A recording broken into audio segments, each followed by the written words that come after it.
And he will do the same and beyond for us. But some of us, we go beyond and try to get past Jesus.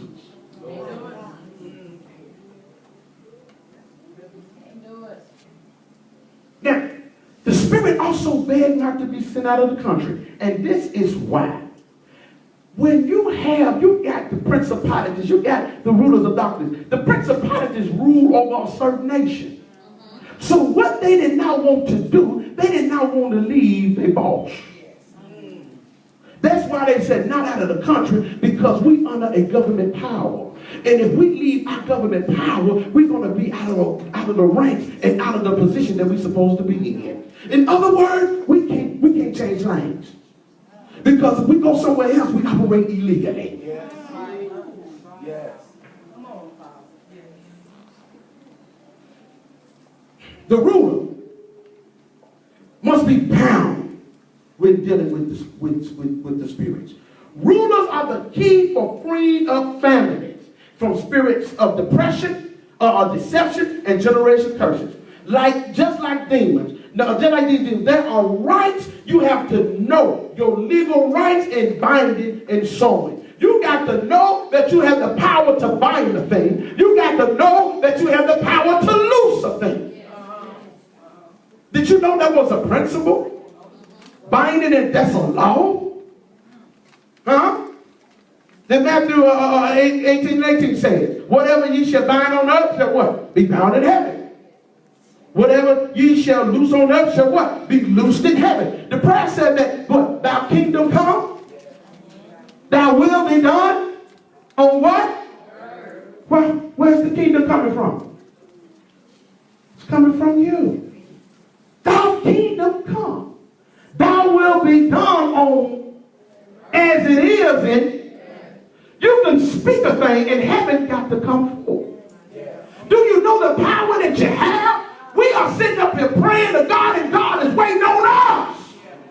What did he tell Moses, y'all? He told Moses, hey, why you coming to me, boy? Use the rod. I done already gave the rod the power to do what you're supposed to do. Hit it, boy. Spread the seed.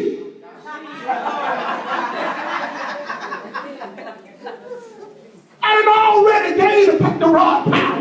Use what you got. Now, God dwells on the inside of you. You don't need no rod. You got Jesus. You got Jesus on the inside of you. So all you got to do is just wave your hand and stuff will get out your way.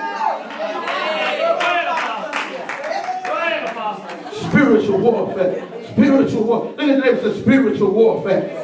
All right, I'm going to get ready to close. I'm going to skip some stuff, y'all. But I want y'all to understand the Bible said that we got to put on the whole armor of God. Am I right? Amen. Am I right about it? Amen. We got to put on the whole armor. What is that armor? Everything. Let me tell you how come the armor don't work for certain folk. You know why it don't work?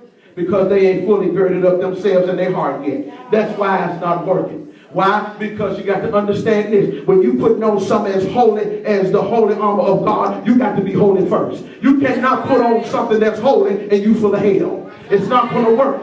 You can't work this thing in partiality. See, you got a lot of folks want to put on the helmet, but they don't want to put on the breastplate.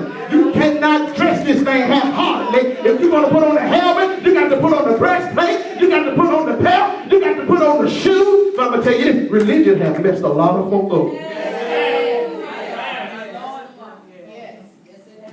Religion has robbed the church in the era of spiritual warfare.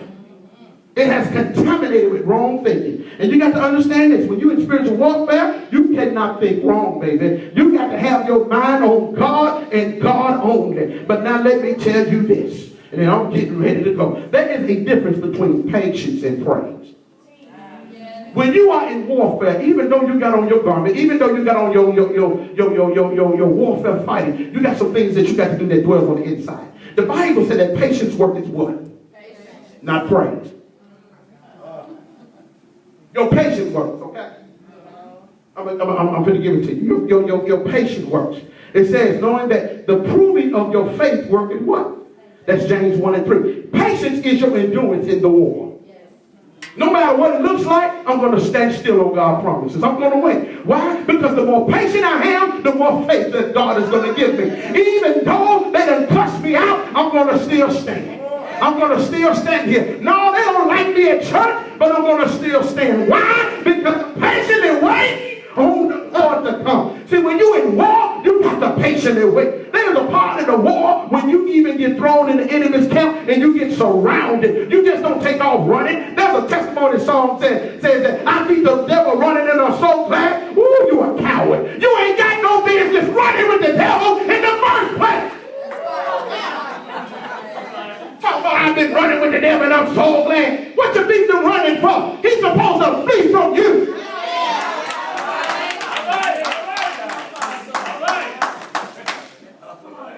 But you got patience. Your patience is an endurance here. Patience is not a matter of belief. It is a product of belief plus trial. See, a lot of folk don't want to go through nothing because they think they done did something. Let me tell you something, baby. Your struggles make you stronger. Your struggles identify you. Your situations take you higher in God. See, if you don't never go through nothing, you can't never tell nothing. If you don't never go through a situation, you ain't got no testimony. Let them put you out. God got another house on the way. Let them take the car. There's another car on the way. Let them do what they want to do. Something else is coming on the way. Because I got patience to wait on God. Now, patience wait. But this is praise. It's impregnated. Now, understand this. You're going to get out of here.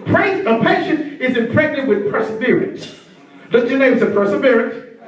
It is the ability to endure without being a casualty of war. Now, also with perseverance, it births out persistence.